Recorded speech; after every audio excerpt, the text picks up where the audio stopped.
Hi, everyone. Welcome to week number 7. We are chugging along here with our small group here via online. And tonight we'll be talking about rebuilding our credit. So if you guys want to go ahead and send me any chats or any questions, you are able to send me questions during this here live broadcast. If you don't have any questions, what I'll do is keep on talking as I always do, and then we'll continue on with our lesson. Also, if you want to be included in the video, also put that up on in your chat. Then I'll send you a separate link. And what that separate link does is allow you to actually view online while we are talking also. So then you'll be a part of the broadcast, because I know a lot of people are asking me questions in reference to, Kim, how do I get to see you? So, and we'll go over that also in a few minutes. So as usual, I'm going to share my screen with you guys and let you guys see what we'll be talking about tonight.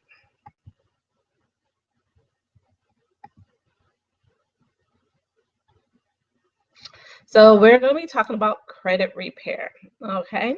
So this is our week 7. That's what we're going to be talking about. But before we get started, I do have some housekeeping for everybody.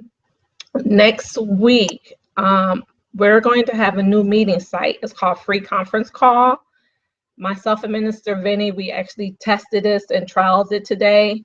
And what we're going to do with this here new meeting site is that for those who want to be visual, you'll be able to be visual online. We're not going to post it to YouTube immediately. So I will still be able to record this here for those that have to work and still want to see it recorded. So I will be able to still record it. And then those that just want to listen in and not on their computer, you're able to call in. So you could call in this certain time where you don't actually have to go through Google Chat or Google Hangout. So the new meeting site, once again, is going to be called Free Conference Call. I will be giving you guys an email invite, so you guys will be a part of that video about a part of that free conference call, along with the telephone number to call in and the access code.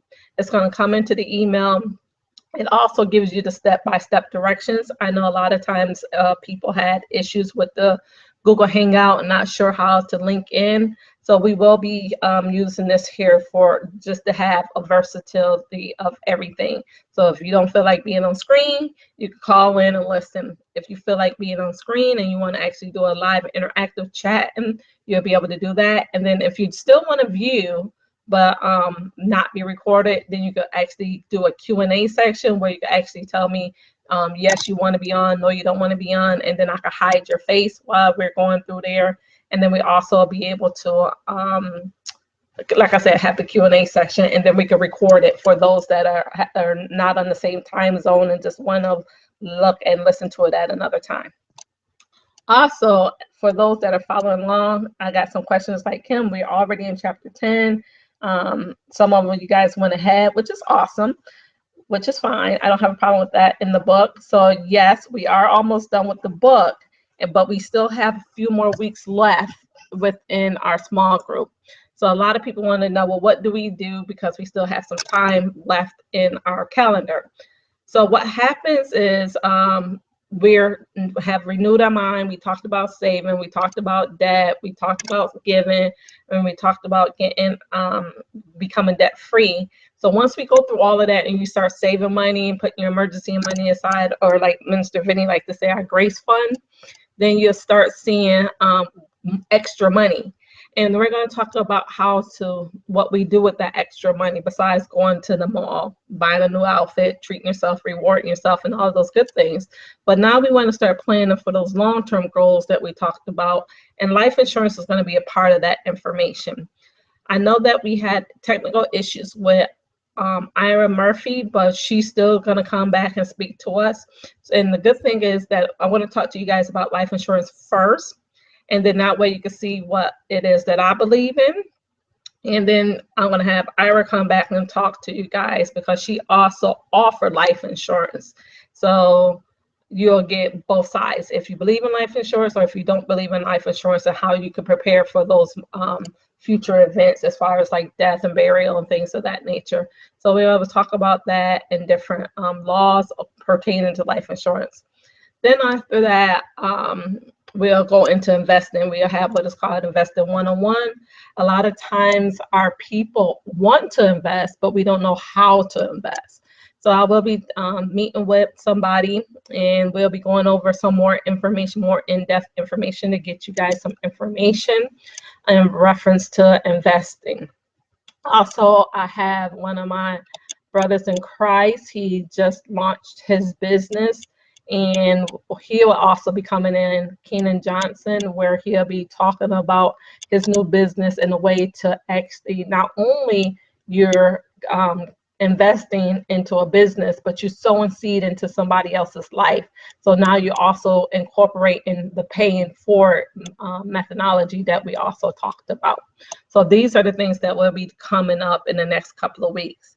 So I just wanted to let you guys have a heads up in reference to that. Is there any questions at this time?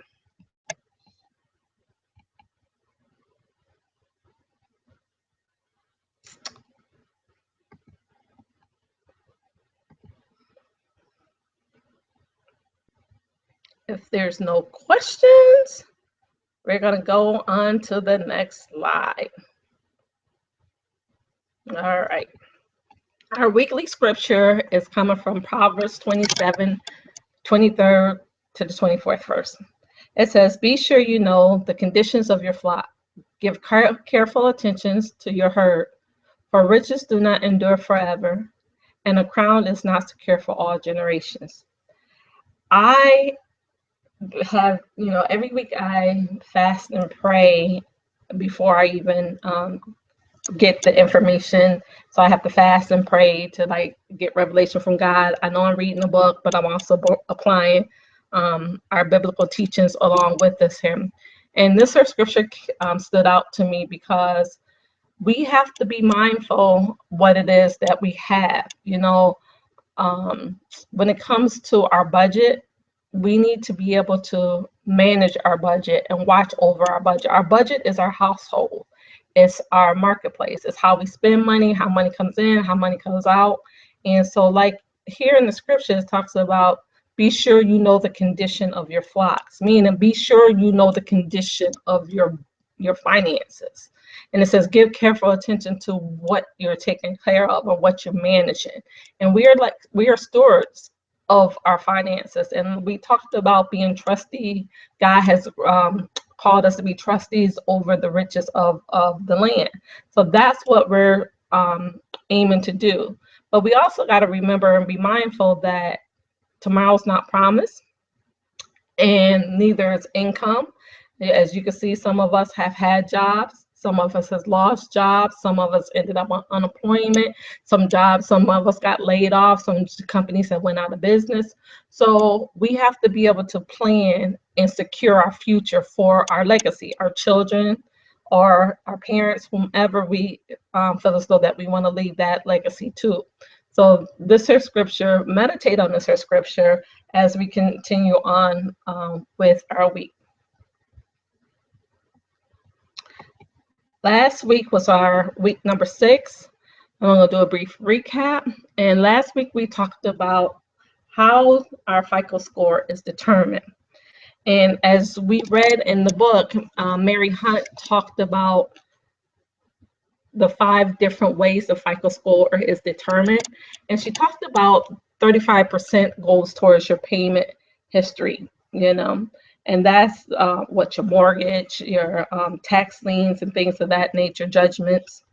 30% goes towards what you owe. Those are the car note, your mortgages, student loans.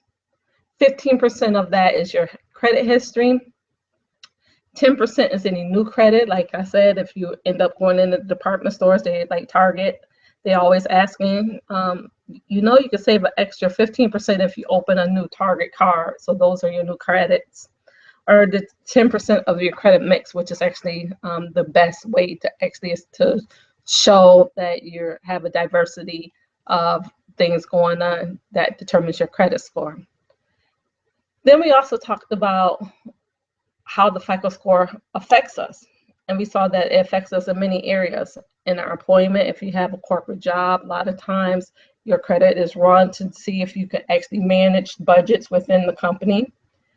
Also, your utility companies, that's your cable companies, your electric companies, your gas companies, all the loans, your mortgages, and your auto insurance. So depending on where you fall on the FICO score, if you're in the high end, close to the 700, 850 range, of course you'll be paying less than those. And then when you're in your lower end, anything 500 below, you're going to start paying more interest on those items that you're trying to do or get. So let's get into our lesson for tonight. But before we do, I'm going to check on you guys one more time just to make sure you guys don't have any questions.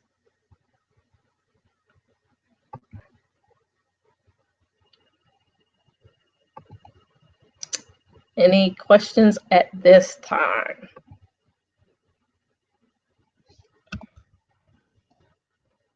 One moment.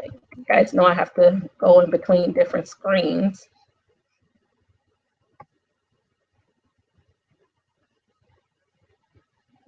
Okay, no questions at this time.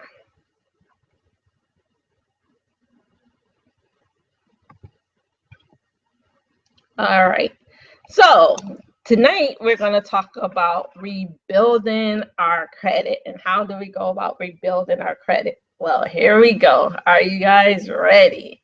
Let me get back to my PowerPoint so I can share my screen with you guys.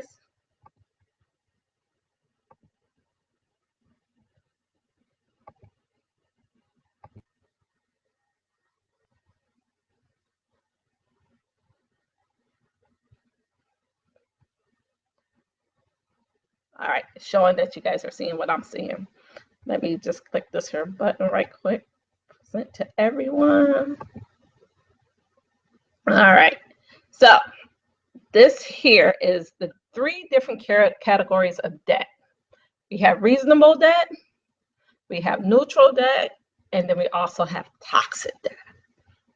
Where do you fall at in these here categories? Your reasonable debt is pretty much a good debt, right? This is the result of borrowing money to buy something that has a high likelihood of increasing in values and increasing your net income. That's reasonable debt. That's good debt. And I'll give you some examples of those in a few minutes. We also have your neutral debt. Those are not either good, not either bad, but it's not going to increase your wealth. So that's why it's neutral. Then you have your dangerous and toxic debt, which is anything that is going to financially threaten you and have people knocking on your door or your materialistic possessions repossessed. So that's what that is talking about. Let's go down to our next slide. Our next slide is showing us what is reasonable debt. As you can see, reasonable debt is like buying a home. Okay, so oops, I hate when that happens. So buying a home with low mortgage is reasonable debt. And the reason why you want to get a home with low mortgage is because you don't have to pay that much money out. You got more money in, and then also your homes actually appreciate. So that means that you can actually borrow from your house. You can actually when you sell your house, get money after you sell your house. So it's a good thing to have a mortgage with low interest rate. And we'll be talking about that also. We'll be talking about interest rates next week and what to look for as far as buying mortgages and things of that nature. And I'll be giving you guys some resources for those that are looking to purchase homes and what to look for as far as purchasing homes.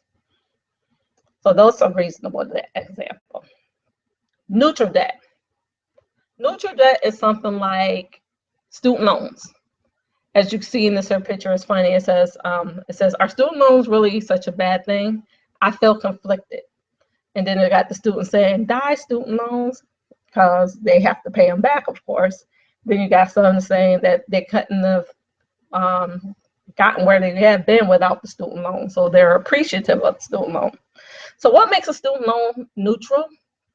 Well, it depends. So as long as you borrowing the least amount possible and not just getting student loans to be getting it for your education, then you're also picking a major that you see that is going to be gaining you employment at the end of college, then that's a neutral debt because it could go either way.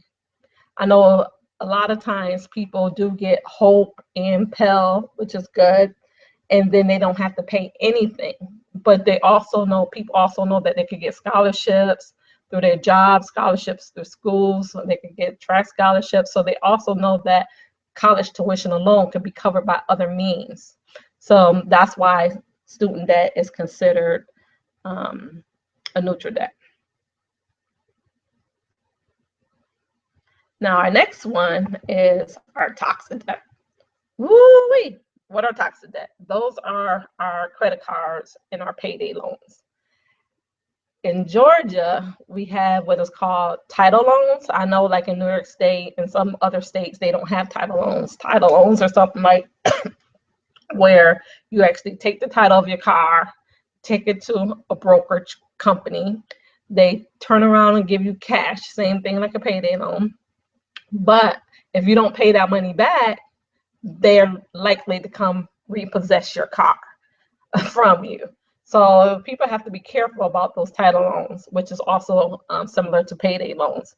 And the reason why is because they are already looking at, they do run your credit as usual.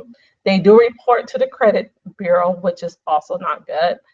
Plus, they charge you almost double of what you actually really need. A lot of the payday loans start off anywhere between 15 to 20% and go up. So if you're borrowing $1,000 and you're thinking you're going to be trying to pay that back on top of your bills and everything, you're in for a surprise. And then a lot of people want to know why credit cards is such a toxic debt. Let's think about credit cards as a whole. First of all, credit cards allow us to go get purchases or buy things on money or with money we really don't have. So if you really don't have the money to purchase the shirt or the grocery bills or things of that nature, why are we buying it in the first place? Especially those wants, you know, the new shoes, the new handbags, the latest cell phones.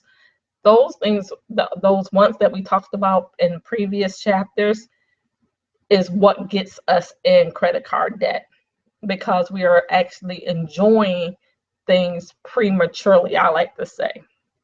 So we really don't need to be having credit cards. For me, I only have 2, but that's because I travel with my job. And with me traveling with my job, I had 2 for airplanes and rental cars because I had to keep a revolving door. And then I had, those are the Capital Ones and Credit Ones and things like that. And then I had 2 department stores. But the reason why I had the 2 department stores, but not necessarily for me because I like Macy's or New York and Company, it was because I needed to reestablish credit. And a lot of times, if you're going to reestablish credit, you want to pick a store that you're going to use, but not use as often. So I'm going to talk about more of that next week also, as far as with the rebuilding of the credit. So that's why credit cards are such a toxic. Is there any questions in reference to the 3 types of categories of debt? The reasonable, the neutral, or the toxic? If there's no questions, let's keep going. A lot of you guys are saying, well, what do we do? What to do, when, and how? How do we get out of this credit? How do we begin repairing our credit? First, we're going to start with that budget sheet. that budget sheet that I gave you in week 1 that you guys all worked so hard on, that budget sheet is going to be your true debt identity, meaning that you see where money is coming in and where money is going.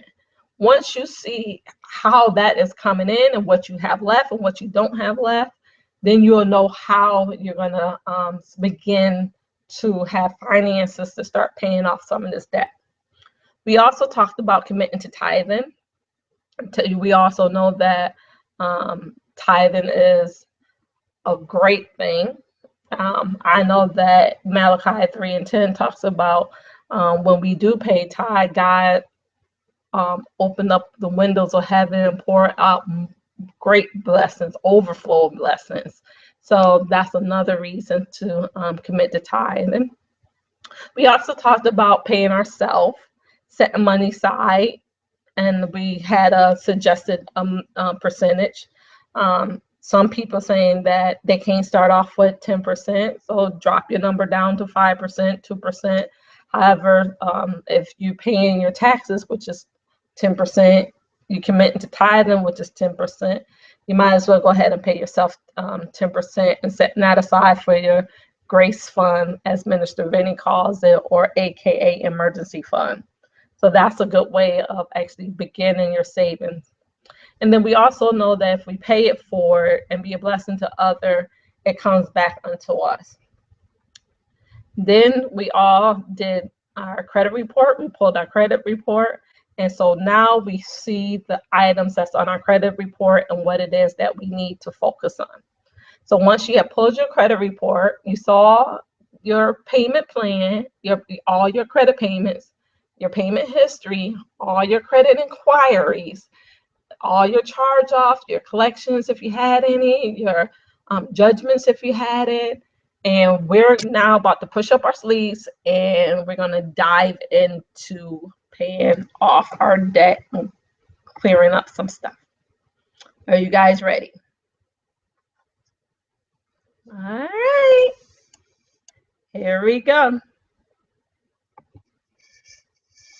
Plan 1.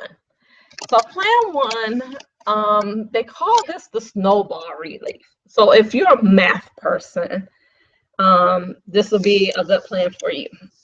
Meaning that you're going to have some numbers. You're going to have to be able to dive into this here and work some magic for it. So how does snowball effect work? So the snowball is when you take your credit cards and put them in order from largest to smallest based on the interest that you are paying. And then you pay your highest interest card first once you have achieved that. And then you take that money and apply it to the next card. And then you apply, and then once you pay that card off, then you apply it to the next card, continuously gathering your monies and paying it forward on the next credit card. And then it says, why are we doing this? It's because you're paying, why are we paying off the biggest one? Because once you pay off the biggest amount first, that means that you have less time on that interest of that debt. So I have an example for you guys. Give me 1 minute.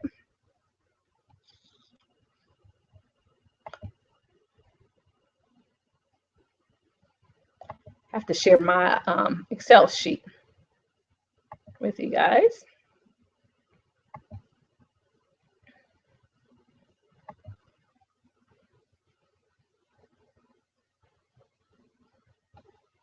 Let me present this to all of you guys.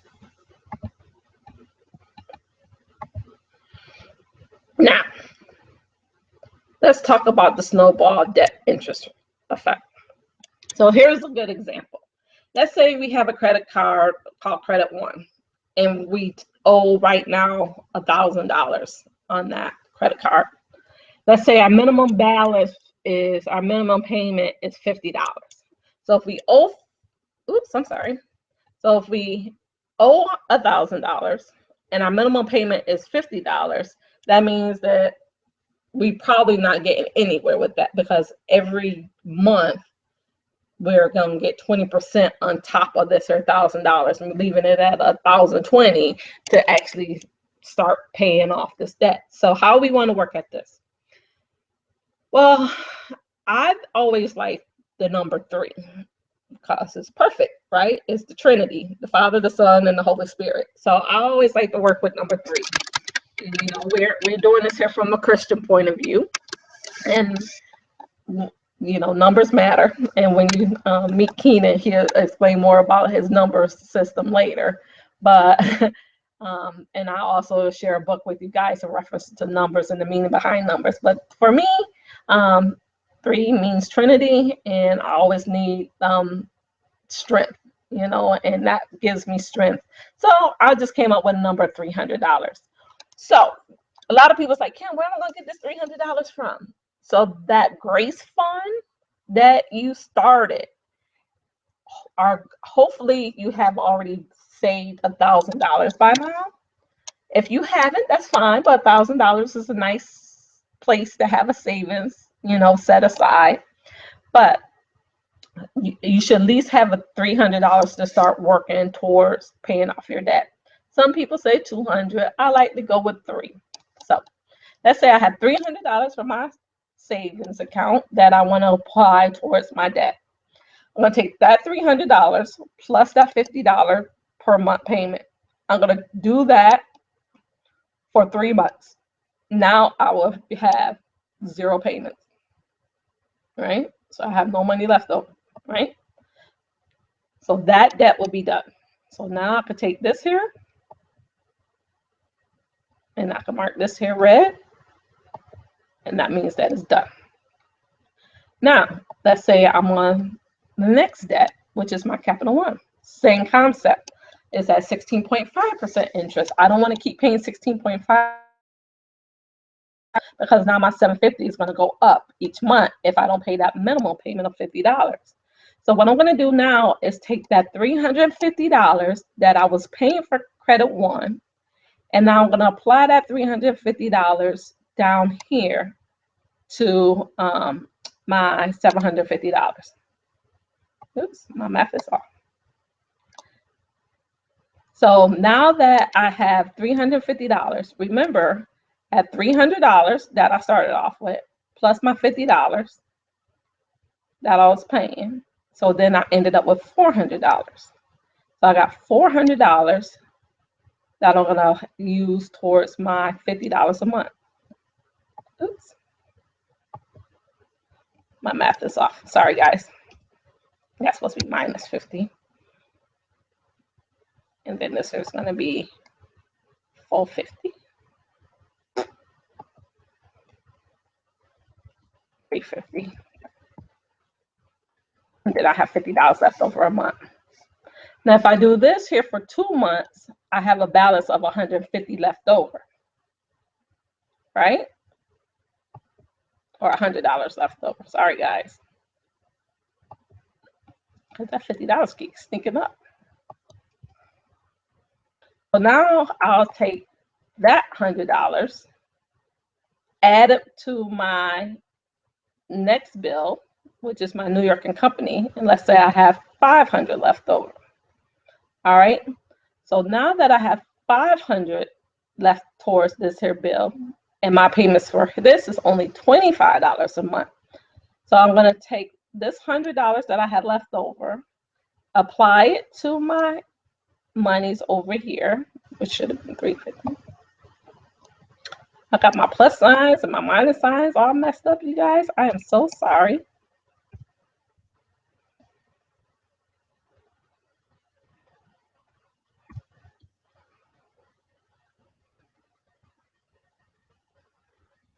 Let me just fix these numbers and we should be good. Now, as I'm paying off all this here debt, the snowball effect, I'm continuously taking the money from here, the 300 plus my 50 or 350 a month, and then I'm going to turn around and have no money left over. Then I'm going to take that minus, take this 350, apply it to the next month, and subtract that. Do it for 2 months. I have $100 left over. Then I'm going to take this here monies minus my 250 plus the 150. I have 500 left over. This is all in 1 month now. By the time I get to my Macy's card, and I pay this off. So in reality, I could take my New York and Company card along with my Macy's card, and I could pay those off, and I will still have that $300 left over.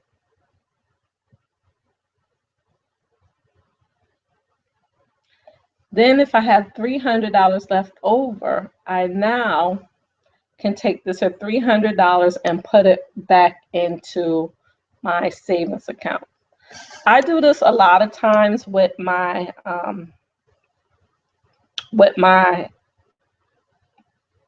traveling. When I get my credit card, when I have my credit cards, what I do is, like, for example, let's say 1 week my total expenses is $1,000 or $1,500. My credit card is $2,000. By the time my company pays me again, which is on a weekly basis, I just take that same $1,500 once they pay me and continue to roll that over. One thing I learned, like with traveling, if you extend your car rental for a longer amount of time, it goes less. They actually charge you less than 1 week time slot. So if I do it for a week, it may be $250, but if I do it for three weeks, if I do it for 1 week, it may be $270. If I do it for 2 weeks, I may also get that same car for $290, where I'm actually saving money. So that's how I end up revolving my credit card every week while I'm traveling. And then, of course, with the money for my food, I just buy my groceries and I keep it, either buy groceries and cook, or I also will just, $4 meal at Wendy's, four for four, or some salad. Salad is always cheap meals. Soup sandwiches and salads is the cheapest meals. And I'll probably do that. And then whatever per diem I have, I'll apply that towards my savings. Is there any questions in reference to that? All right. Now let's go back to my other screen. Hi, guys.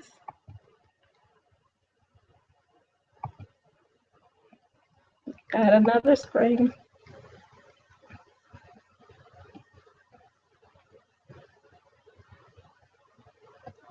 Oops. 1 second, guys. Trying to maneuver this here. All right, so there's that snowball example. So this here will also be in the PowerPoint slide that I'll be giving you guys. Now, we also have another method, which a lot of people are more familiar with, and that is actually the chronological order, and that's taking your bills from the less, what you owe, the minimum amount you owe, to the greatest amount that you owe. So this is where you begin to pay off your smallest debt and work your way up to your larger debt. And this shows being your debt is being removed. So if you are a type of person that has to see it gone immediately, this is where you get your instant gratification from, and you can see it goes faster with this here. Awesome. So either way is fine. And I have an example for that also. So once again, smaller to larger. So if I have the Macy card, Walmart card, Discover card, American Express, and my total debt $7,328, what can I do? Okay, so what I'm going to do is same thing. Take that $300 that I'm starting with, pay the $300, Macy's card, pay that off. I have $0.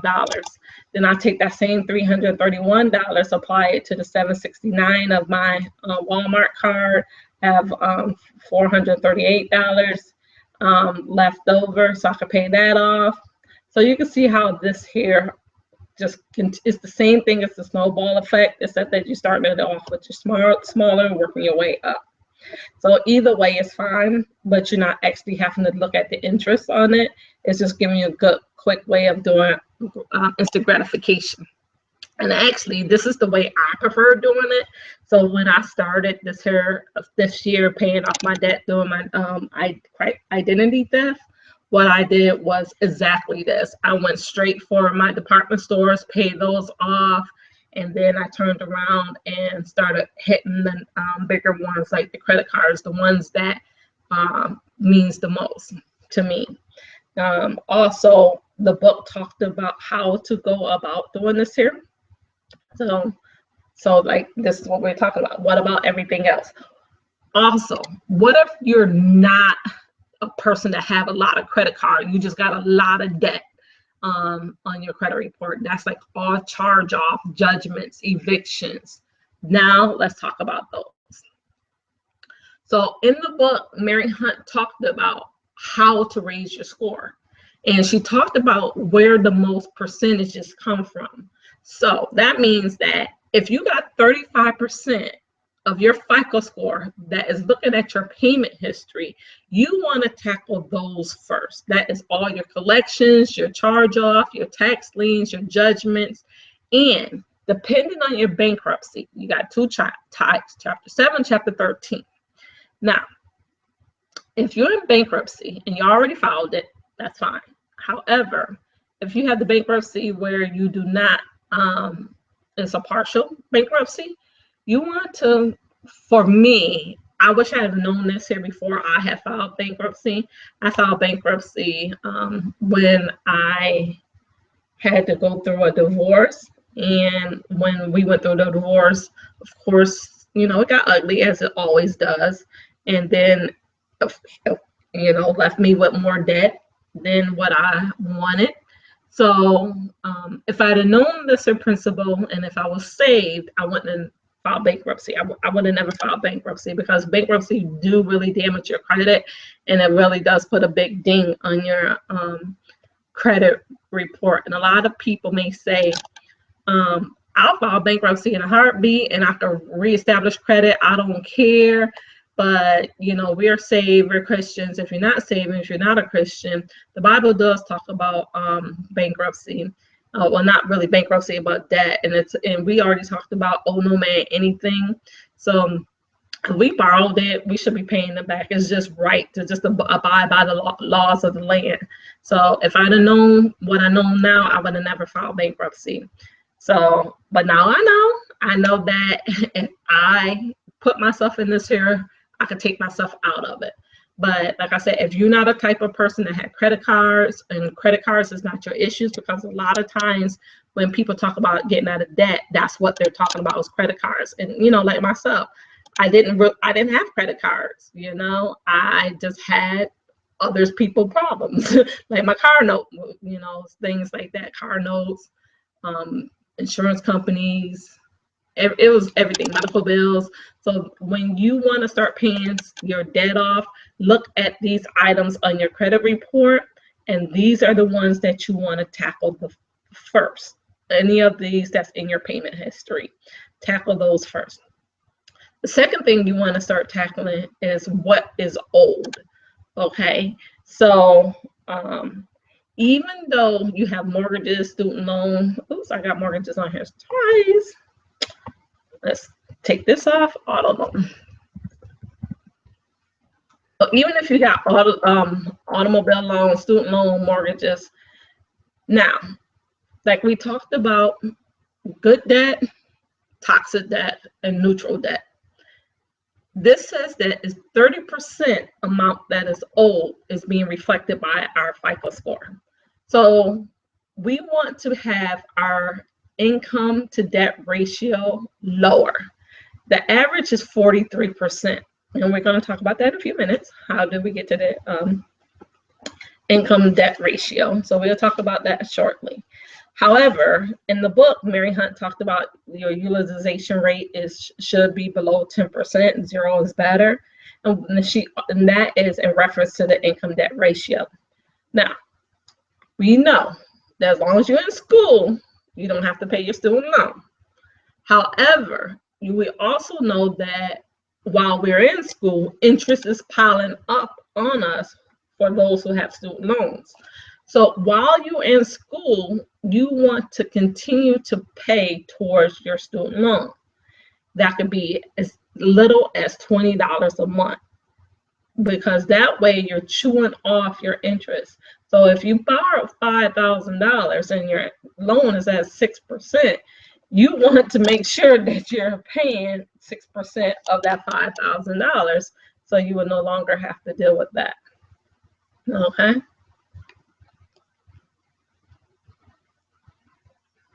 Also, auto loans. We're going to talk about this next week too when it comes about auto loans and where you are with your interest rate and refinances. So we'll be talking about that next week. But we also know that cars depreciate. So when cars depreciate, that means that when we get ready to want to buy another car or trade that car in, things of that nature, we don't get the value that we want for that trade in. So for myself, what I've learned by reading this here book and just by talking to different investors and bankers and things of that nature is that since cars depreciate, you may want to try to pay that car off sooner than later. So that way that some people have the mindset, well, I'm going to have a lease and I'm going to keep on, having a new car every year. That's fine. You can lease all over, but to have no car payment is a beautiful thing. And I'm going to talk to you guys about how to get out of that bigger debt later. I'm going to show you guys my plan next week on how I plan on paying off 2 car notes by the end of this year. And then beginning to pay off my student loans by next year. So I'm going to give you guys my plan for those also next week, so you can see how it works in numbers, in dollars and cents in the real world, and how you got to plan these things out to get it done. So for those who have homes, mortgages, how do you bring up your score? Have you guys heard of paying mortgages bi-weekly? So when you start paying your mortgages bi-weekly or even your auto loan bi-weekly, that is actually letting you pay off your principals and your interest. And it's also letting you cut down the principals and interest and going towards the actual debt that is owed on your house and things of that nature. But it also shows that you're paying on time. It also showing you that, that your income debt ratio is balancing it out. You actually have more income than you do debt. So you also may want to look at how to do that. And I'm going to give you guys an example of that next week also. So we just getting a head start of, So let me check on you guys.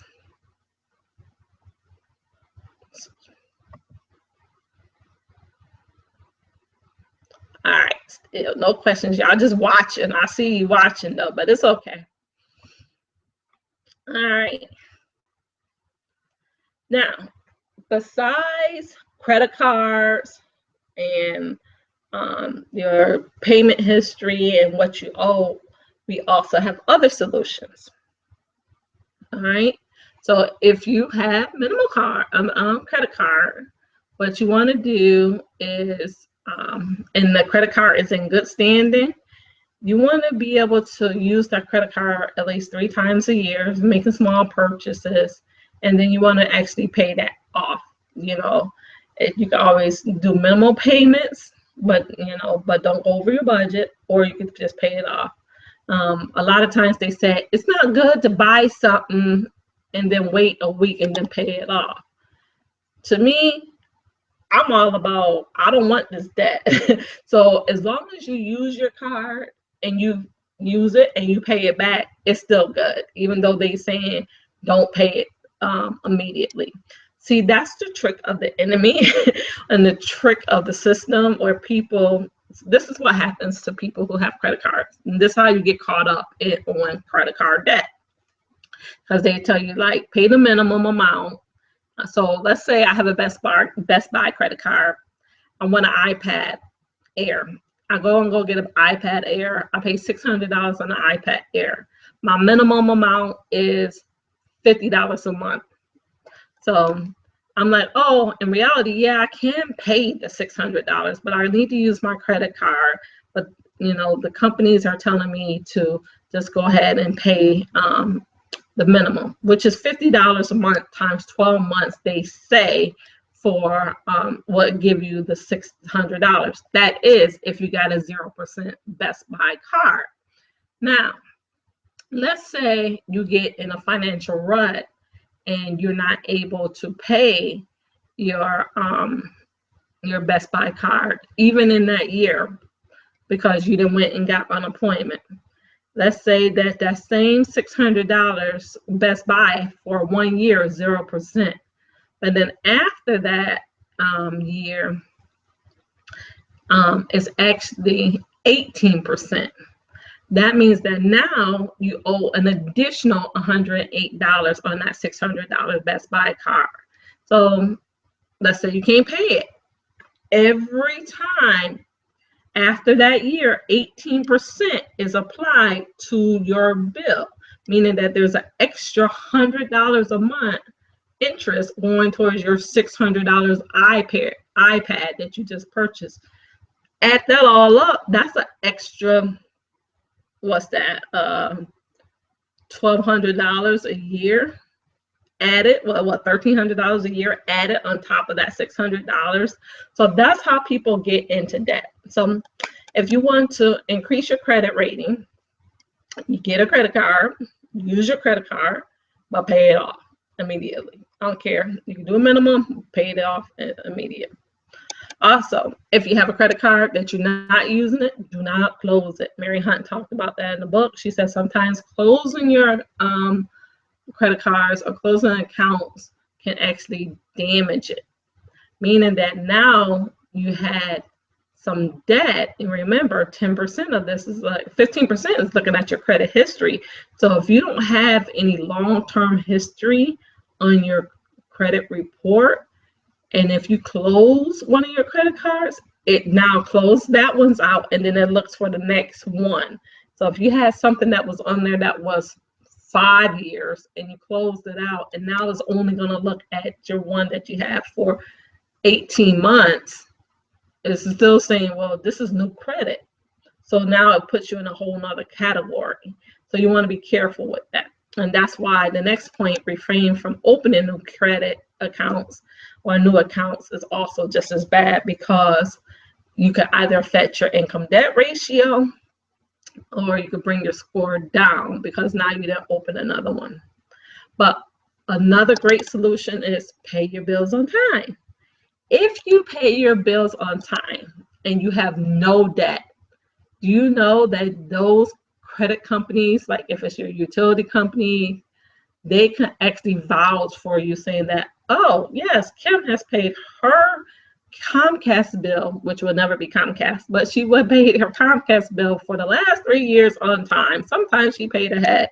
They can literally write you a letter for those who's looking to buy a home or a car, just to even prove that you have outstanding paying on time history. Or you can even ask them to report that for you. So you can do that too. Any questions? No questions.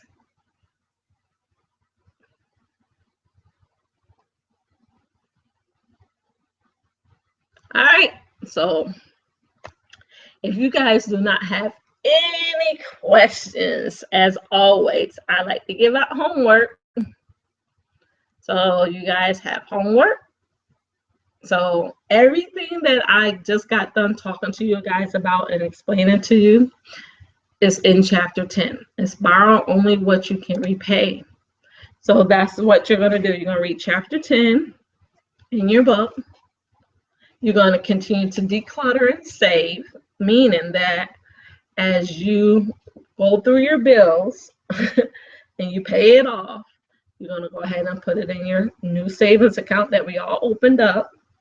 We're going to continue to purge out our closets, and whatever we have that is gently used, you either donate, or you could go to the Play-Doh closets and resell them, or just have a garage sale. That's including anything that's in your house that you're no longer using, from pots and pans to coats to bikes, whatever you can find extra money that you see that you're not using in your home. Take those items, have a garage sale, get you some more money, continue to declutter.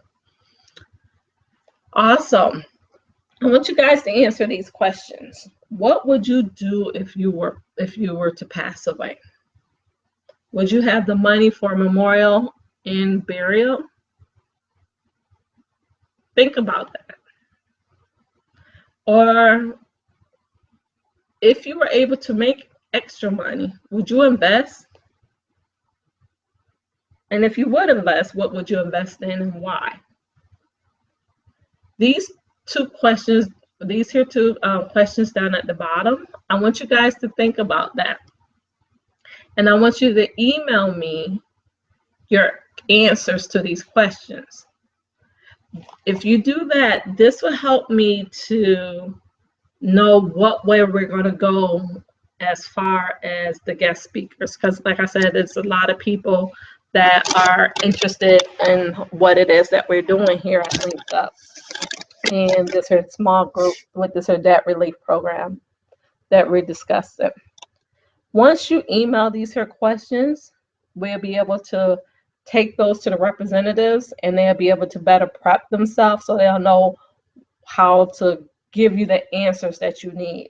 Like I said, Ira Murphy will be coming back from State Farm. She will be coming back and she'll be addressing some of the questions that you have. Especially with both of these, because with State Farm, they, like I said before, they have the products of mutual funds for investing.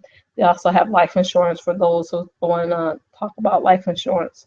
And then they have the life insurance policy that actually give you investing like mutual funds. So I want you guys to think about those questions and then email me back with your responses and answers. So that way I'll be able to send those over to her and our business manager so they'll be able to talk to you guys and be ready for you guys. As always, thank you for joining us here at Linked Up Church. Those that's in the Atlanta area, we have 2 locations, one in Marietta and one in Atlanta. Also, these are the times of our services, so feel free to stop by. For those that are not in Georgia and you guys are in other states, remember that we have Periscope and you can also download the app on your cell phones and you'll be able to watch our streaming live at our 9 a.m. service here in Marietta. If there's no questions, feel free to email me, text me, call me, and let's be ready for next week.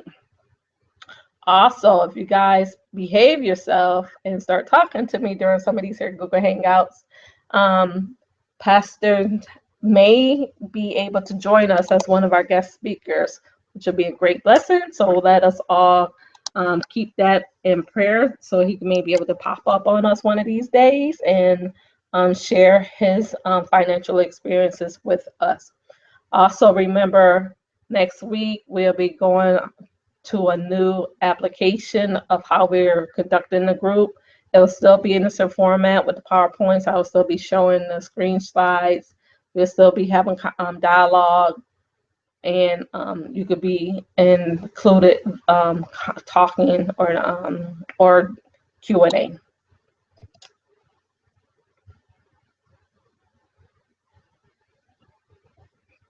Is there any questions?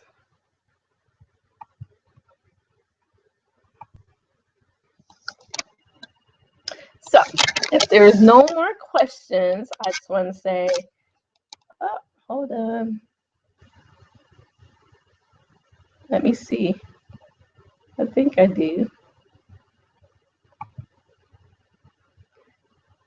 If there's no more questions, or if there's no questions, just want to wish you all have a good night. It's 80-something degrees here in Georgia, and that's probably where most of my people are at. They're out having fun, enjoying the nice weather. So I'll see you guys next week. Stay blessed, everybody.